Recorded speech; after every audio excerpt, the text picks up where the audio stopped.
Cập nhật căng thẳng ở châu Âu. Nga nói gì về thông tin vụ cháy ở tòa nhà Bộ Quốc phòng? Moscow nói Ukraine tấn công tàu chiến Nga đang làm nhiệm vụ ở Biển Đen. Chuyên gia giải thích vì sao vụ tấn công biên giới Nga củng cố sức mạnh của Ukraine. Tình báo Mỹ tiết lộ lực lượng đặc biệt Ukraine có thể liên quan đến vụ tấn công Điện Kremlin. Lãnh đạo Wagner cảnh báo Nga rơi vào nội chiến nếu không nghiêm túc với chiến sự Ukraine. Ở diễn biến khác, tàu sân bay lớn nhất thế giới của Mỹ đến Na Uy tập trận. Thủ tướng Mishustin khẳng định quan hệ Nga-Trung Quốc đang ở mức cao kỷ lục. Theo đại sứ Nga, châu Phi có tiềm năng trở thành đầu tàu của thế giới đa cực mới nổi. Tất cả sẽ được gửi đến quý vị ngay sau đây.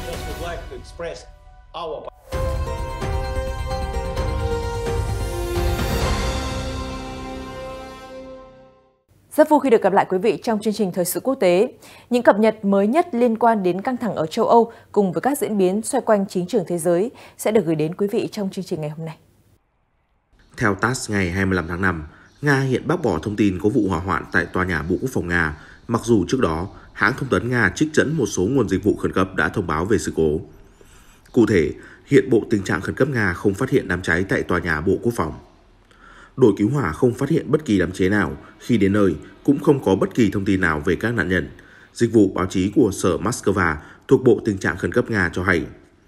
Đoạn video mà CNN nhận được cho thấy khói bao phủ quanh tòa nhà của Bộ Quốc phòng Nga. Một người phụ nữ thậm chí nói rằng vụ cháy có mùi thật kinh khủng. Trước đó, TASS đưa tin một vụ hỏa hoạn bùng lên tại ban công tòa nhà Bộ Quốc phòng Nga ở trung tâm thủ đô Moscow. Hãng thông tấn Nga cũng ghi nhận các dịch vụ khẩn cấp đang làm việc tại hiện trường.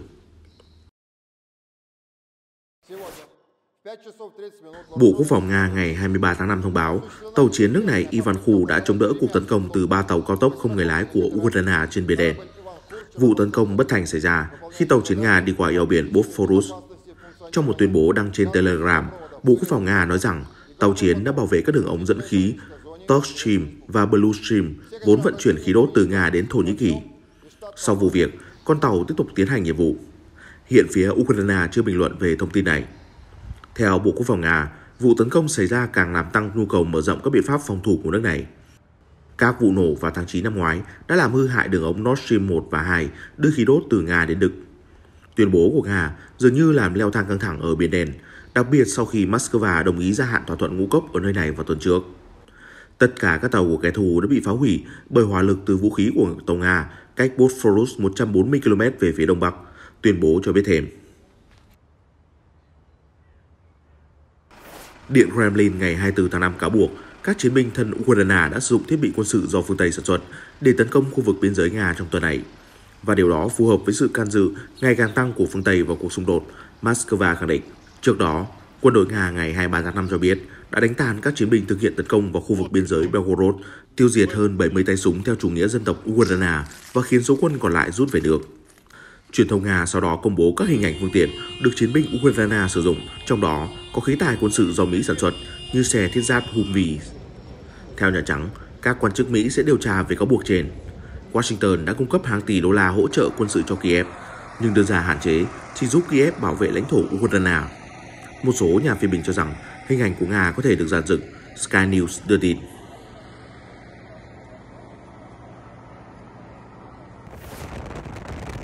Một nhà phân tích hàng đầu nhận định cuộc tấn công vào vùng Belgorod củng cố sức mạnh của Ukraine trước một cuộc phản công tiềm tàng của Kiev. Lý do vì động thái buộc Điện Kremlin phải điều hướng binh lính rời khỏi tiền tuyến. Keir Giles, chuyên gia cấp cao tại tổ chức nghiên cứu Chatham House cho biết, điều đó cho thấy rằng biên giới Nga không được bảo vệ và dĩ nhiên sẽ khiến Moscow điều quân ở các tuyến phòng thủ khác để củng cố vùng biên giới. Ngày 24 tháng 5, Bộ trưởng Quốc phòng Nga Sergei Shoigu cam kết Moscow sẽ đáp trả nhanh chóng và cực kỳ gay gắt đối với bất kỳ cuộc tấn công xuyên biên giới nào của các chiến binh Ukraine. Trong khi đó, chính phủ Ukraine vẫn phủ nhận đứng sau các vụ tấn công ở biên giới Nga. Thông tin đáng chú ý, nguồn tin tình báo Mỹ tiết lộ đã nghe được cuộc trò chuyện giữa các quan chức Ukraine đổ lỗi cho nhau về vụ tấn công bằng UAV nhắm vào Điện Kremlin vào đầu tháng. Thông tin này cũng có thêm đánh giá của Hoa Kỳ cho rằng một nhóm chiến đấu Ukraine đã thực hiện vụ tấn công. Kênh CNN ngày 24 tháng 5 cho hay, cuộc trò chuyện nghe được diễn ra giữa một số thành viên của quân đội và cơ quan tình báo của Ukraine, dẫn đến suy đoán rằng các lực lượng đặc biệt của Ukraine đã tiến hành chiến dịch. Theo CNN, sau khi xảy ra vụ tấn công Điện Kremlin ngày 3 tháng 5, các quan chức Nga đã đổ lỗi cho Ukraine và tự hỏi chính quyền Kyiv đã thực hiện như thế nào, khiến các quan chức Mỹ đặt câu hỏi ai đứng đằng sau vụ việc. Tuy nhiên, Mỹ chưa thể đưa ra kết luận cuối cùng về người chịu trách nhiệm và chỉ đánh giá với độ tin cậy thấp rằng một nhóm chiến đấu Ukraine thực hiện hành động này. Cho đến nay, Mỹ vẫn chưa có bằng chứng rõ ràng về việc ai phóng máy bay không người lái và các quan chức Hoa Kỳ vẫn tin rằng không có khả năng các quan chức cấp cao của chính phủ Ukraine, bao gồm cả Tổng thống Zelensky, đã ra lệnh tấn công hoặc biết trước kế hoạch. Thông tin tình báo gần đây của Hoa Kỳ cũng đánh giá rằng các quan chức Nga đang suy đoán một cách riêng tư và công khai, cho rằng Ukraine đứng sau vụ tấn công, khiến các quan chức Mỹ tin rằng vụ việc không phải là một hành động giả mạo do Nga bảo trợ, nhằm tạo cho Moscow một cái cớ để leo thang chiến tranh với Kyiv. Nguồn tin tình báo của Mỹ cũng cho rằng trong vụ tấn công vừa qua, các máy bay không người lái tấn công Điện Kremlin có vẻ nhỏ và tải trọng tương đối nhẹ. Đó có thể là lý do tại sao hệ thống phòng không của Nga không được sớm kích hoạt. CNN cho hay, sau vụ việc Điện Kremlin bị tấn công, phát ngôn viên Dmitry Peskov khẳng định hệ thống phòng không của thành phố sẽ được thắt chặt. Bên cạnh đó, Nga đã thực hiện một số thay đổi về an ninh nội bộ để đối phó với khả năng bị tấn công.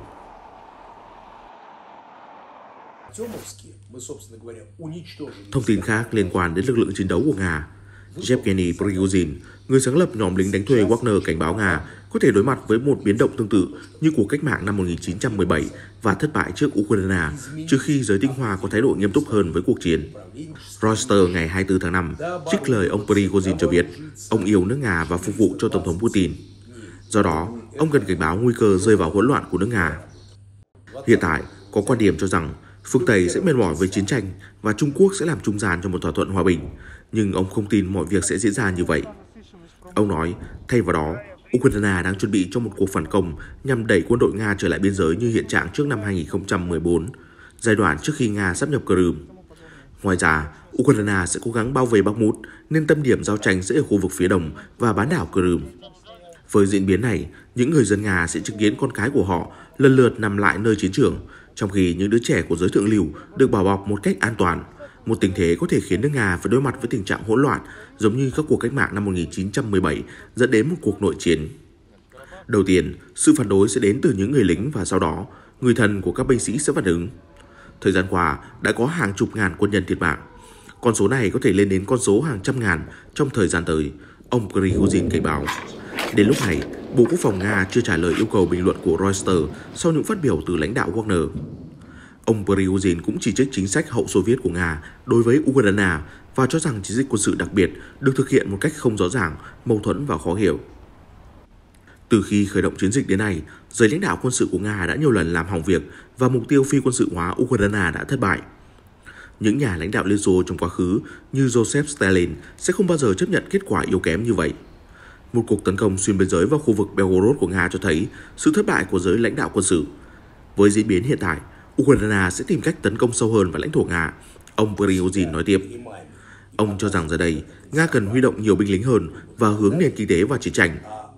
Ngoài ra, Bộ trưởng Quốc phòng Sergei Shoigu nên được thay thế bởi Đại tướng Mikhail Mizintsev, trong khi Tổng tham mưu trưởng Valery Gerasimov nên được thay thế bởi Sergei Surovikin, người được truyền thông Nga đặt biệt danh là tướng quân Armageddon. Ông trùm nhóm lính đánh thuê cũng cho biết Wagner đã chiêu mộ khoảng 50.000 tù nhân trong chiến tranh. Sau trận chiến Bakhmut, khoảng 20%, tương đương 10.000 binh sĩ đã thiệt mạng. Về phía Ukraine, con số thương vong ở Bakhmut từ 50.000 đến 70.000 người, và ông Prigozhin cho rằng khoảng 50.000 binh sĩ của Kyiv đã thiệt mạng. Hiện tại, Reuters không thể xác minh các tuyên bố của ông Prigozhin và Nga cũng như Ukraine đều không công bố về số liệu thương vong. Trước đây, Ukraine từng cho biết tổn thất của Moscow cao hơn nhiều so với tổn thất của chính quyền Kyiv.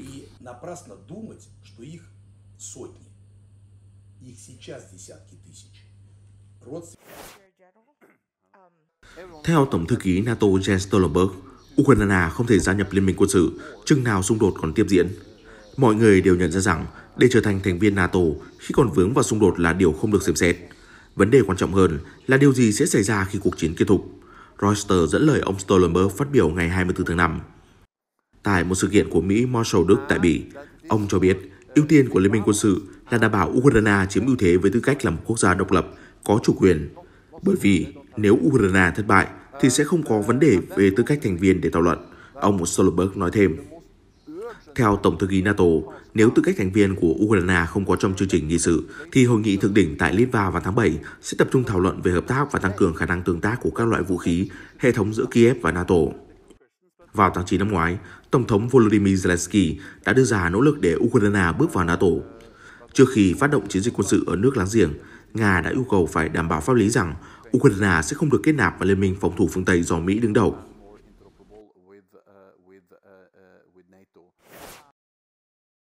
Ngày 24 tháng 5, Bộ trưởng Quốc phòng Hà Lan Kaisa Ollongren thông báo nước này muốn huấn luyện cho các phi công Ukraine lái tiêm kích F-16 càng sớm càng tốt.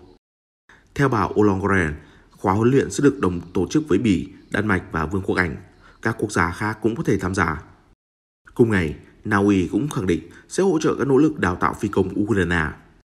Trước đó, người đứng đầu NATO ông Stoltenberg khẳng định động thái này không khiến liên minh quân sự trở thành một bên trong xung đột giữa Kiev và Moscow. Tuyên bố trên đưa ra sau khi các nhà ngoại giao Nga cho biết việc chuyển giao F-16 sẽ đặt câu hỏi về vai trò của NATO trong cuộc xung đột. Moscow còn cảnh báo mọi tiêm kích F-16 sẽ là mục tiêu hợp pháp của Nga, hãng thông tấn RIA đưa tin.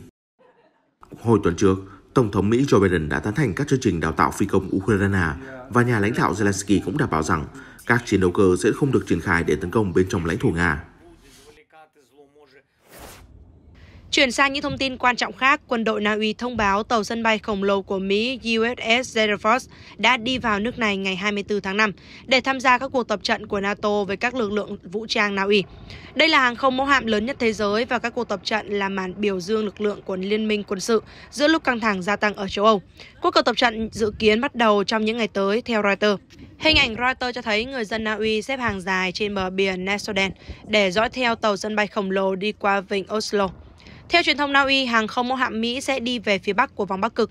Đại sứ quán Nga tại Oslo đã chỉ trích chuyến thăm của tàu chiến Mỹ trên mạng xã hội rằng không có vấn đề nào ở miền Bắc đòi hỏi một giải pháp quân sự, không có chủ đề nào cần sự can thiệp từ bên ngoài. Na Uy là một thành viên NATO và có chung biên giới với Nga ở Bắc Cực. Năm ngoái, nước này đã trở thành nhà cung cấp khí đốt lớn nhất châu Âu sau khi xung đột nổ ra ở Ukraine. Cũng kể từ mùa thu năm ngoái, quân đội Na Uy và các đồng minh NATO đã tiến hành tuần tra quanh các giàn khoan dầu khí ngoài khơi sau các vụ nổ trên đường ống Nord Stream ở biển Baltic.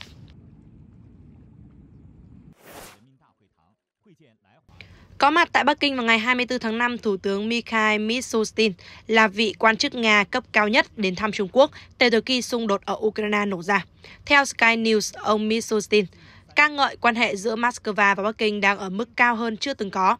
Ông nói với người đồng cấp Lý Cường rằng mối quan hệ này được tạo nên bởi sự tôn trọng lẫn nhau, mong muốn cùng nhau đối phó với các thách thức liên quan đến những rối ren trên thế giới, cũng như giữa áp lực từ phương Tây. Chuyến thăm của Thủ tướng Nga diễn ra sau khi Chủ tịch Tập Cận Bình công du đến Moscow, sự kiện được Tổng thống Vladimir Putin mô tả là mang tính bước ngoặt. Hai nước đều thể hiện tình bằng hữu không giới hạn, trong khi ông Putin nói rằng cả Nga và Trung Quốc đang chiến đấu các mối đe dọa chung. Bộ Ngoại giao Trung Quốc vào ngày 24 tháng 5 đã đáp trả chỉ trích của Mỹ về lệnh cấm đối với hãng chip Micron Technology. Lãnh đạo phe đa số ở Thượng viện Mỹ đã cáo buộc hạn chế của Bắc Kinh là không thực tế và là biện pháp cưỡng chế kinh tế đáng lo ngại chống lại Mỹ. Tuy nhiên, theo Bộ Ngoại giao Trung Quốc, Mỹ đã liệt hơn 1.200 công ty và cá nhân Trung Quốc vào các loại danh sách và áp đặt hạn chế với lý do an ninh quốc gia mà không có bất kỳ cơ sở thực tế nào. Đó mới là cưỡng ép kinh tế. Người phát ngôn Bộ Ngoại giao Trung Quốc Mao Ninh khẳng định. Bà nói thêm việc đánh giá an ninh mạng liên quan đến các sản phẩm của Micron là phù hợp với pháp luật. Ngày 21 tháng 5, Cơ quan Giám sát An ninh mạng Trung Quốc CAC cho biết các sản phẩm của công ty sản xuất chip Micron Mỹ đã không vượt qua được cuộc đánh giá an ninh mạng. Theo đó, Bắc Kinh cấm các nhà điều hành những cơ sở hạ tầng quan trọng của Trung Quốc mua sản phẩm của hãng Micron. Động thái này diễn ra trong bối cảnh hai nước đang có những mâu thuẫn về công nghệ sản xuất chip nhằm phục vụ cho các lĩnh vực cơ sở hạ tầng thông tin quan trọng theo quan điểm của Trung Quốc như là viễn thông, vận tải và tài chính.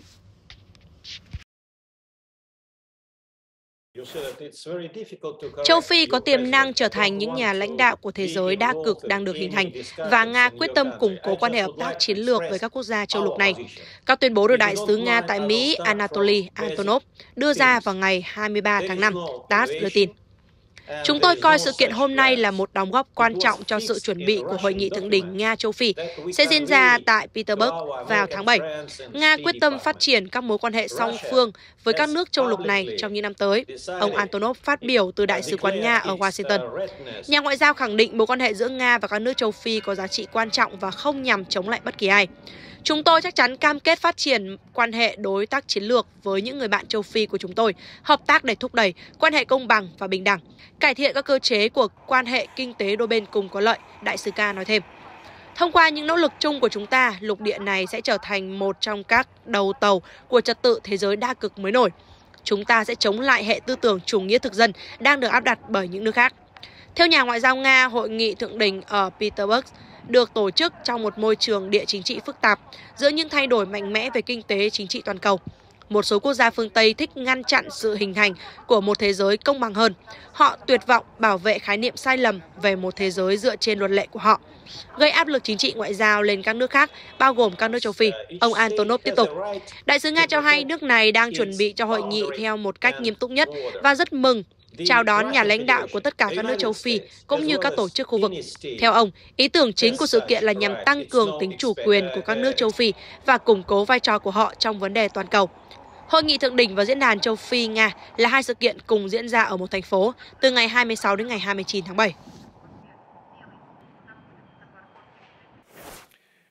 Theo Thủ tướng Hungary, quan hệ giữa nước này và Thụy Điển đang rất tồi tệ và cần cải thiện trước khi lá đơn xin gia nhập NATO của quốc gia Bắc Âu được chấp thuận. Phát biểu tại diễn đàn kinh tế Qatar, Thủ tướng Viktor Orbán cho biết, quan hệ chính trị giữa Thụy Điển và Hungary đang cực kỳ sai lầm và chúng ta phải cải thiện điều này trước tiên. Chúng tôi không muốn đưa xung đột vào NATO, theo Sputnik. Chánh văn phòng của Thủ tướng Orbán gần đây nhận định, quan hệ song phương giữa Hungary và Thụy Điển đã xuống mức thấp kỷ lục. Ông ấy còn cáo buộc các chính trị gia Thụy Điển liên tục đặt câu hỏi về tình trạng dân chủ của Hungary, cũng như là xúc phạm cử tri và nghị sĩ Hungary. Hiện chưa rõ thời gian Nghị viện Hungary sẽ bỏ phiếu về lá đơn xin gia nhập NATO của Thụy Điển, trong khi bình luận về tuyên bố mới nhất của ông Orbán. Tổng thư ký NATO Jens Stoltenberg nhắc lại hy vọng rằng lá đơn của Stockholm sẽ được chấp thuận và khuyến nghị nên làm vậy. Ông Stoltenberg viện dẫn một số lý do tạo điều kiện thuận lợi cho quá trình tiến vào NATO của Thụy Điển, ví dụ như cuộc bầu cử ở Thổ Nhĩ Kỳ và luật chống tổ chức cực đoan mới của Stockholm. Đồng thời, ông thông báo hội nghị thượng đỉnh NATO ở Litva không phải là sự kiện đảm bảo cho mục tiêu gia nhập của quốc gia Bắc Âu. Tuy nhiên, truyền thông Thụy Điển gần đây lan truyền thông tin rằng kế hoạch bước vào liên minh quân sự của nước này có thể bị trì hoãn thay vì được chấp thuận vào tháng 7. Khả năng gia nhập NATO hiện đang được cân nhắc tại cuộc họp của khối ở Washington vào năm tới. Chuyển sang thông tin đáng chú ý khác, Tổng thống Nga Vladimir Putin vào hôm 24 tháng 5 cho biết giá năng lượng đang tiến gần đến mức hợp lý về mặt kinh tế, giúp Moscow tiếp tục thực hiện các cam kết về cung cấp năng lượng. Reuters dẫn lời phát biểu của Tổng thống Putin tại Diễn đàn Liên minh Kinh tế Á-Âu tại Moscow cho biết giá năng lượng đang tiến gần mức hợp lý kinh tế. Tuy nhiên, ai sẽ phải chịu trách nhiệm cho những biến động đã xảy ra khi những kẻ tấn công đã cho nổ tung đường ống Nord Stream 1 và khiến đường ống Nord Stream 2 không thể hoạt động. Tổng thống Putin cũng cho biết Nga có 2 đường ống qua Ukraine và chính quyền Kiev đã đóng một đường ống dẫn. Hiện tại, Nga đang cung cấp khí đốt thông qua đường ống còn lại và Moscow đang làm tốt nhiệm vụ này. Được biết, đường ống dẫn khí đốt từ Nga qua biển Baltic đến Đức đã bị hư hại nghiêm trọng sau vụ nổ vào tháng 9 năm ngoái. Mặc dù không cung cấp bằng chứng, Nga cáo buộc phương Tây đứng sau vụ tấn công hệ thống Nord Stream. Thụy Điển và Đan Mạch đã điều tra và cho biết các đường ống đã bị phá hoại. Tuy nhiên, hai quốc gia này chưa kết luận tổ chức hay quốc gia nào phải chịu trách nhiệm sau vụ nổ. Ngày 23 tháng 5, tập đoàn công nghệ Microsoft bắt đầu cung cấp một loạt các bản nâng cấp trí tuệ nhân tạo AI, bao gồm trên ChatGPT, công cụ tìm kiếm Bing và các dịch vụ đám mây.